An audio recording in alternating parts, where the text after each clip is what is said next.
ಕರ್ನಾಟಕ ರಾಜಕೀಯದ ಇತಿಹಾಸದಲ್ಲಿ ಡಿಕೆ ಶಿವಕುಮಾರ್ ಅವರ ಬೆಳವಣಿಗೆಯನ್ನ ಒಂದು ರೋಚಕ ಅಧ್ಯಾಯವೆಂದೇ ಬಣ್ಣಿಸಬಹುದು.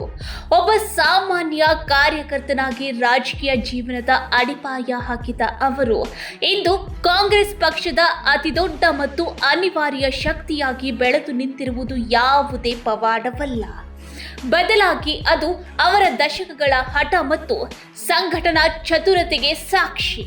2023ರ ವಿಧಾನಸಭಾ ಚುನಾವಣೆಯ ಸಂದರ್ಭದಲ್ಲಿ ಕಾಂಗ್ರೆಸ್ ಪಕ್ಷವು ಅಭೂತಪೂರ್ವವಾಗಿ 135 ಸ್ಥಾನಗಳನ್ನು ಗೆಲ್ಲುವಲ್ಲಿ ಡಿಕೆಶಿ ಅವರ ಪಾತ್ರ ಅತ್ಯಂತ ನಿರ್ಣಾಯಕವಾಗಿತ್ತು. ಚುನಾವಣಾ ತಂತ್ರಗಾರಿಕೆ, ಅಭ್ಯರ್ಥಿಗಳ ಆಯ್ಕೆ ಮತ್ತು ರಾಜ್ಯಾದ್ಯಂತ ಕಾರ್ಯಕರ್ತರಲ್ಲಿ ಉತ್ಸಾಹ ತುಂಬುವ ಮೂಲಕ ಅವರು ಪಕ್ಷವನ್ನು ಅಧಿಕಾರದ ಹೊಸ್ತಿಲಿಗೆ ತಂದು ನಿಲ್ಲಿಸಿದ್ರು. ಪಕ್ಷದ ಸಂಕಷ್ಟ ಕಾಲದಲ್ಲಿ ಹಣಕಾಸು, ಕಾರ್ಯಕರ್ತರ ಒಗ್ಗಟ್ಟು, ರಾಜ್ಯ ಮಟ್ಟದ ಸಮನ್ವಯ ಈ 3 ಕ್ಷೇತ್ರಗಳಲ್ಲಿ ಡಿಕೆಶಿ ತಮ್ಮ ಗುರುತು ಮೂಡಿಸಿದ್ದಾರೆ. ಆದರೆ ಈ ಭವ್ಯ ಗೆಲುವಿನ ನಂತರವೂ ಅವರ ಮುಂದಿನ ಸ್ಥಾನಮಾನದ ಬಗ್ಗೆ ಪ್ರಶ್ನೆಗಳು ಕಾಡುತ್ತಲೇ ಇವೆ. ಮುಖ್ಯಮಂತ್ರಿ ಸಿದ್ದರಾಮಯ್ಯ ಮತ್ತು ಉಪಮುಖ್ಯಮಂತ್ರಿ ಡಿಕೆ ಶಿವಕುಮಾರ್ ನಡುವಿನ ಅಧಿಕಾರ ಹಂಚಿಕೆಯ ಕುರಿತಾದ ಆ ಗುಟ್ಟಿನ ಒಪ್ಪಂದಗಳು ಈಗ ಕೇವಲ ರಾಜ್ಯಕ್ಕೆ ಸೀಮಿತವಾಗಿದೆ. ದೆಹಲಿಯ ಹೈಕಮಾಂಡ್ ಅಂಗಳದಲ್ಲಿ ವಿಶೇಷವಾಗಿ ರಾಹುಲ್ ಗಾಂಧಿಯವರ ಮೇಜಿನ ಮೇಲಿವೆ. ರಾಹುಲ್ ಗಾಂಧಿಯವರು ಇಂದು ಕೇವಲ ಒಬ್ಬ ನಾಯಕರಲ್ಲ, ಬದಲಿಗೆ ಪಕ್ಷದ ಪ್ರತಿಯೊಂದು ಪ್ರಮುಖ ನಿರ್ಧಾರದ ಹಿಂದಿರುವ ಪರಮೋಚ್ಚ ಶಕ್ತಿಯಾಗಿದ್ದಾರೆ. ಹೀಗಾಗಿ ಡಿಕೆಶಿ ಅವರ ರಾಜಕೀಯ ಭವಿಷ್ಯದ ದಾರಿಯು ರಾಹುಲ್ ಗಾಂಧಿಯವರ ವಿಶ್ವಾಸ ಮತ್ತು ಅವರು ತೆಗೆದುಕೊಳ್ಳುವ ಒಂದು ಸಣ್ಣ ನಿರ್ಧಾರದ ಮೇಲೆ ಅವಲಂಬಿತವಾಗಿದೆ ಎನ್ನುವುದು ರಾಜಕೀಯ ವಿಶ್ಲೇಷಕರ ಸಾರ್ವತ್ರಿಕ ಅಭಿಪ್ರಾಯವಾಗಿದೆ.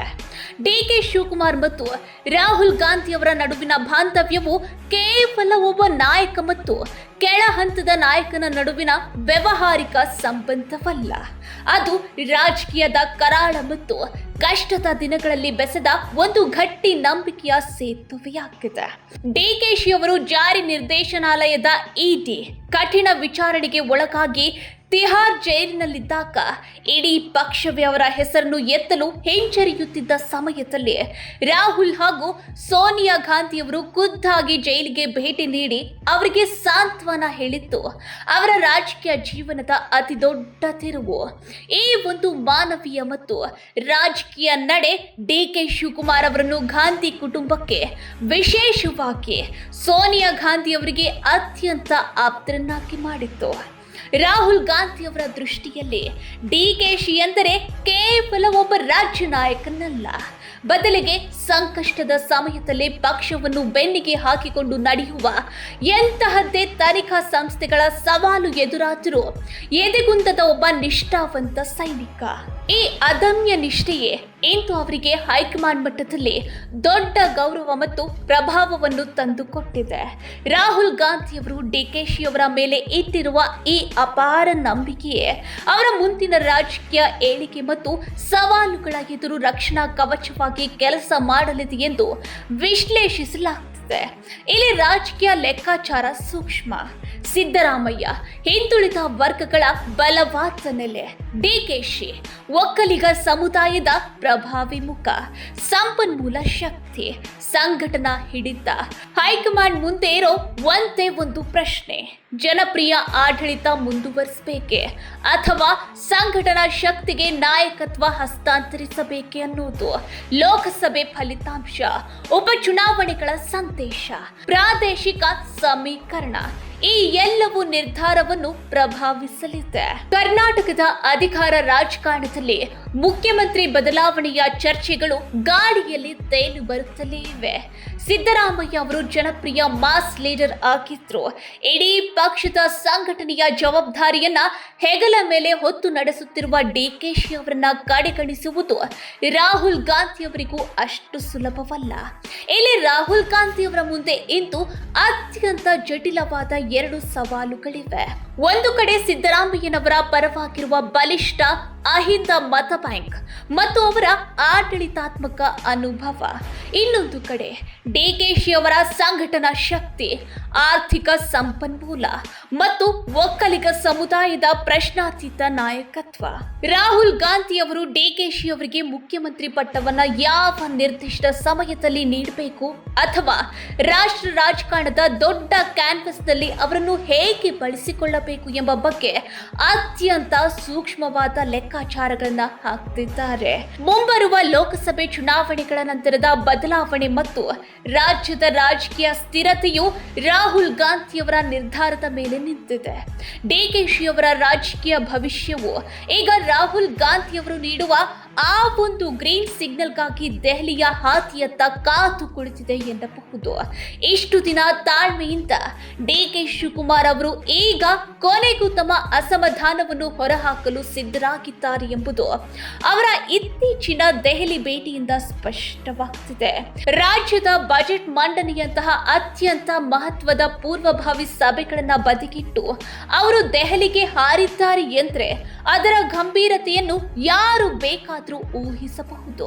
ಇದು ಕೇವಲ ಸಾಧಾರಣ ಭೇಟಿಯಲ್ಲ, ಬದಲಾಗಿ ನನ್ನ ಪಾಲಿನ ನ್ಯಾಯ ಎಲ್ಲಿ ಎಂಬ ನೇರ ಪ್ರಶ್ನೆಯೊಂದಿಗೆ ಹೈಕಮಾಂಡ್ಗೆ ಮುಖಾಮುಖಿಯಾಗಿದ್ರು. ಅಸ್ಸಾಂ ವಿಧಾನಸಭಾ ಚುನಾವಣೆಯ ಕಾರ್ಯತಂತ್ರದ ಸೋಗಿನಲ್ಲಿ ದೆಹಲಿಗೆ ತೆರಳಿದ್ರು. ಅಲ್ಲಿ ನಡೆದ ರಹಸ್ಯ ಸಭೆಗಳ ಒಳಾಂಶ ಮಾತ್ರ ಮುಖ್ಯಮಂತ್ರಿ ಕುರ್ಚಿಯ ಬದಲಾವಣೆಯ ಕುರಿತಾಗಿಯೇ ಇತ್ತು ಎನ್ನಲಾಗ್ತಿದೆ. ಎಐಸಿಸಿ ಅಧ್ಯಕ್ಷ ಮಲ್ಲಿಕಾರ್ಜುನ್ ಖರ್ಗೆ ಮತ್ತು ಕೆಸಿ ವೇಣುಗೋಪಾಲ್ ಅವರೊಂದಿಗೆ ಡಿಕೆ ಸಹೋದರರು ನಡೆಸಿದ ಸುದೀರ್ಘ ಚರ್ಚೆಯು ಹಳೆಯ ಒಪ್ಪಂದಗಳನ್ನು ನೆನಪಿಸುವ ಕಠಿಣ ಪ್ರಯತ್ನವಾಗಿತ್ತು. 2.5 ವರ್ಷದ ಕಾಲಾವಕಾಶ ಮುಗಿದಿದೆ. ಈಗ ಮಾತಿನಂತೆ ನಡೆದುಕೊಳ್ಳುವ ಸಮಯ ಬಂದಿದೆ ಎಂಬ ಸಂದೇಶವನ್ನು ರವಾನಿಸುವ ಮೂಲಕ ಡಿಕೆಶಿ ಈಗ ಹೈಕಮಾಂಡ್ ಅಂಗಳದಲ್ಲಿ ಅಂತಿಮ ಜಿದ್ದಾಜಿದ್ದಿಗೆ ಇಳಿದಿದ್ದಾರೆ. ರಾಜ್ಯ ಕಾಂಗ್ರೆಸ್ನಲ್ಲಿ ನಾಯಕತ್ವ ಬದಲಾವಣೆಯ ಬಗ್ಗೆ ಶಾಸಕರು ಮತ್ತು ಸಚಿವರು ನೀಡುತ್ತಿರುವ ಹೇಳಿಕೆಗಳು ಗೊಂದಲದ ವಾತಾವರಣ ನಿರ್ಮಿಸಿವೆ. ಈ ಬಗ್ಗೆ ಗೃಹ ಸಚಿವ ಡಾಕ್ಟರ್ ಜಿ ಪರಮೇಶ್ವರ್ ಅವರು ನೀಡಿರುವ ಕಠಿಣ ಎಚ್ಚರಿಕೆ ಕೂಡ ಗಮನಾರ್ಹವಾಗಿದೆ. ಎಐಸಿಸಿ ಅಧ್ಯಕ್ಷರು ಬಾಯಿ ಮುಚ್ಚಿಕೊಂಡು ಸುಮ್ಮನಿರಿ ಎಂದು ಹೇಳಿದ ಮೇಲೂ ಹೇಳಿಕೆಗಳು ಬರುತ್ತಿರುವುದು ಪಕ್ಷದ ಶಿಸ್ತಿಗೆ ಧಕ್ಕೆ ತರುತ್ತಿದೆ ಎಂಬುದು ಅವರ ಆಕ್ರೋಶ. ಹೈಕಮಾಂಡ್ ಈ ರೀತಿಯ ರಾಜಕೀಯ ಬಿಕ್ಕಟ್ಟುಗಳನ್ನು ಈ ಹಿಂದೆ ಅನೇಕ ಬಾರಿ ನಿರ್ವಹಿಸಿದೆ ಮತ್ತು ಅವರಿಗೆ ಯಾವಾಗ ಯಾವ ಕ್ರಮ ತೆಗೆದುಕೊಳ್ಳಬೇಕು ಎಂಬುದು ಚೆನ್ನಾಗಿ ತಿಳಿದಿದೆ. ಆದರೆ ಈ ಬಾರಿ ಡಿಕೆಶಿ ಅವರ ತಾಳ್ಮೆಯ ಕಟ್ಟೆ ಒಡೆದಿರುವುದು ಸ್ಪಷ್ಟವಾಗಿ ಗೋಚರಿಸುತ್ತಿದೆ. 2028ರ ವಿಧಾನಸಭಾ ಚುನಾವಣೆ ಮತ್ತು 2029ರ ಲೋಕಸಭಾ ಚುನಾವಣೆಗಳನ್ನು ದೃಷ್ಟಿಯಲ್ಲಿಟ್ಟುಕೊಂಡು ರಾಹುಲ್ ಗಾಂಧಿ ಅವರು ಕರ್ನಾಟಕದ ಚುಕ್ಕಾಣಿಯನ್ನ ಯಾರಿಗೆ ನೀಡ್ತಾರೆ ಎಂಬುದು ಡಿಕೆಶಿ ಅವರ ಮುಂದಿನ ರಾಜಕೀಯ ಹಾದಿಯನ್ನು ನಿರ್ಧರಿಸಲಿದೆ. ರಾಹುಲ್ ಗಾಂಧಿಯವರ ನಿರ್ಧಾರವು ಕೇವಲ ವ್ಯಕ್ತಿಗತವಲ್ಲ, ಬದಲಾಗಿ ಅದು ಕರ್ನಾಟಕದಲ್ಲಿ ಕಾಂಗ್ರೆಸ್ ಪಕ್ಷದ ಅಸ್ತಿತ್ವ ಮತ್ತು ಭವಿಷ್ಯದ ಅಡಿಪಾಯವಾಗಲಿದೆ. ಡಿಕೆಶಿ ಅವರನ್ನು ರಾಷ್ಟ್ರ ಮಟ್ಟದ ನಾಯಕನಾಗಿ ಮಾಡುವ ಆಲೋಚನೆ ರಾಹುಲ್ ಗಾಂಧಿಯವರಲ್ಲಿ ಇದೆ ಎಂಬ ಮಾತುಗಳು ಕೇಳಿ ಬರ್ತಿವೆ. ದಕ್ಷಿಣ ಭಾರತದಲ್ಲಿ ಕಾಂಗ್ರೆಸ್ ಪಕ್ಷವನ್ನು ಮರಳಿ ಅಧಿಕಾರಕ್ಕೆ ತರಲು ಮತ್ತು ಮುಂಬರುವ ದಿನಗಳಲ್ಲಿ ಇತರ ರಾಜ್ಯಗಳ ಚುನಾವಣೆಗಳಲ್ಲಿ ಸಂಪನ್ಮೂಲ ಹಾಗೂ ಕಾರ್ಯತಂತ್ರವನ್ನು ರೂಪಿಸಲು ಡಿಕೆಶಿ ಅವರಂತಹ ಚಾಣಾಕ್ಷ ನಾಯಕನ ಅಗತ್ಯ ರಾಹುಲ್ ಗಾಂಧಿಗೆ ಇದೆ.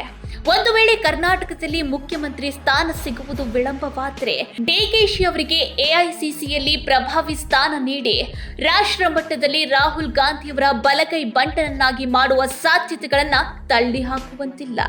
ಇದು ಡಿಕೆಶಿ ಅವರ ರಾಜಕೀಯ ಜೀವನಕ್ಕೆ ಹೊಸ ಆಯಾಮವನ್ನ ನೀಡಬಹುದು. ರಾಹುಲ್ ಗಾಂಧಿಯವರು ಡಿಕೆಶಿ ಅವರ ಶಕ್ತಿಯನ್ನ ಹೇಗೆ ಮತ್ತು ಎಲ್ಲಿ ಬಳಸಿಕೊಳ್ತಾರೆ ಎಂಬುದು ಇಡೀ ದೇಶದ ಕುತೂಹಲಕ್ಕೆ ಕಾರಣವಾಗಿದೆ.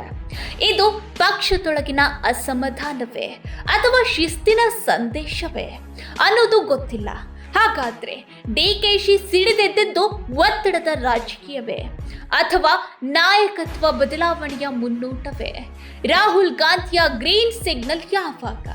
ಕರ್ನಾಟಕದಲ್ಲಿ ಸ್ಥಿರತೆ ಮುಂದುವರಿಯುತ್ತದೆಯೇ ಅಥವಾ ಕುರ್ಚಿ ಕದನ ಮುಂದಿನ ಕೆಲ ದಿನಗಳು?